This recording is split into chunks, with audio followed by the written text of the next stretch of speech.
j'ai joué à Toulon pendant 3 saisons, donc c'est comme ça que j'ai découvert les vins de Bandol. Je me souviens de belles soirées après un match. Voilà, ils ont leur franc-parler, mais ils se tiennent les coudes un peu quand c'est difficile. Malheureusement, il y a des coups plus compliqués. La météo n'est pas toujours clémente et forcément, il y a pas mal de solidarité. Donc voilà, je garde beaucoup de bons souvenirs chez eux. Moi, les souvenirs que j'ai, c'est quand je partais en vacances voir des copains là-bas. C'est un terroir vraiment atypique. C'est un coin que j'adore. C'est vrai que chaque fois que je bois du vin de là-bas, ça me fait rappeler ces moments-là. C'est pour ça que c'est magique pour moi.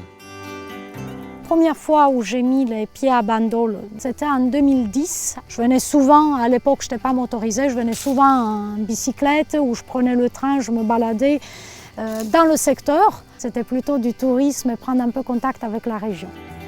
C'est une rencontre assez intime puisque ma belle famille habite dans cette région. Un territoire fascinant à la fois montagne, terre et mer.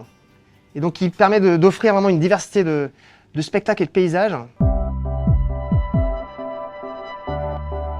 Les caractères que j'aime bien de Bandol, on retrouve un peu les mêmes cépages que chez moi, Camping Saint-Loup, donc le Mourvèdre, un peu de Syrah, de Grenache. Les vins de Bandol, ils sont étonnants, ils sont frais pour tout l'ensoleillement qu'il y a quand même régulièrement dans le sud. C'est vrai que ça reste quand même frais et fin. Les vignerons font bien attention et vont choisir en fonction des Mourvèdres plutôt jeunes, sur des jeunes vignes ou des vieilles vignes, pour pouvoir essayer de sculpter ce cépage qui peut être presque chevaleresque un petit peu dans ses chevauchés, qui peuvent être parfois un peu rustiques. Si vous promenez dans l'appellation de Bandol, regardez ces villages perchés en hauteur, à plusieurs centaines de mètres d'altitude, alors qu'on a des vignobles qui sont parfois au bord de la mer.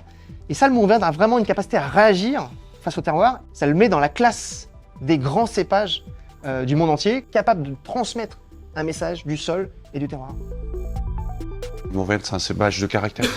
Après, quand on voit le terroir que c'est avec le soleil. De base, c'est quand même un cépage d'authenticité et de rusticité. Et là, on le voit, moi je suis un fervent admirateur de tout ce qui est gibier, champignons. Il y a une des saisons qui est extraordinaire, c'est la saison actuelle avec des cépages emblématiques comme le Mourvèdre, il n'y a rien de mieux. Les gibiers, les plats en sauce, les viandes qui ont du caractère, quoi. Bandol est connu en rouge pour des vins qui sont à la fois charpentés, mais aussi corsés par effet également des changements climatiques avec plus de générosité, mais tout en gardant leur trame tannique structurante, avec quand même un caractère qui se prête bien à la garde. L'appellation Bandol gagnera vraiment en offrant, en proposant des vins qui sont à maturité. C'est des vins initiatiques. Et l'initiation passe par la capacité à attendre, que ça soit sur les rosés comme sur les rouges.